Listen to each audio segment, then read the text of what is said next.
vir in die tunnel. My wedstryd van die komende naweek is nie eintlik 'n wedstryd nie, dis 'n wedren en ek gaan kyk verseker fokus ook op die Formule 1. Dit is naweek gewees, afgelope naweek, nou is hulle weer in aksie in Miami en dit is 'n interessante Grand Prix wat op pad is. En dit is interessant vir my waarom ek dit wil kyk.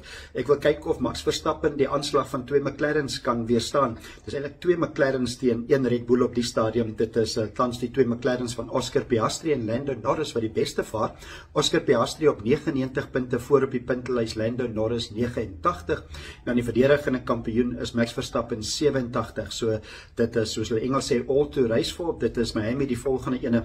Miami ook 'n interessante baan, eers in 2022 wat hulle daar begin jag het en dit is reg langs die NFL stadion van die Miami Dolphins wat hulle die baan gebou het. Hy het so 'n bietjie van 'n straatbaan gevoel, sê die kenners. Hy laat baie herinner aan Melbourne en so dit is 5,4 km is die lengte van daai baan en hy dit is ook anti-kloks gewys, soos 19 draaie sal hy anti-kloks gewys so rondom die stadion daar in Miami. So dit is ook die vervaardigers wat interessant is op hierdie stadium. Dit is McLaren gemaklik voor op 188 punte en Mercedes-Benz 111 en Red Bull 89. En ek sal ook graag wil kyk Sondag die Formule 1 om te kyk of Mercedes-Benz en Ferrari dalk ook 'n bietjie beter vaar. Tans is George Russell 4de met 73 punte en dan die 2 Ferraris is 5de en 6de op die puntelys.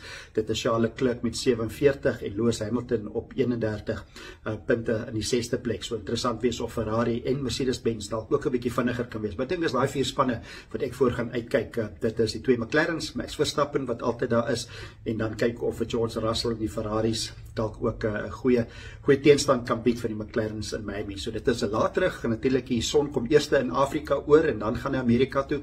So daai tydren of daai wedren is eers later Sondag aand. Ek dink dis 8uur die aand wat dit eers die uitsendings begin. Die wegspring waarskynlik eers 10uur Sondag aand. Dit is Miami Grand Prix. Dit is Namibiese tyd. So dit is waarna ek gaan uitkyk. Ek kyk Formule 1 Sondag aand.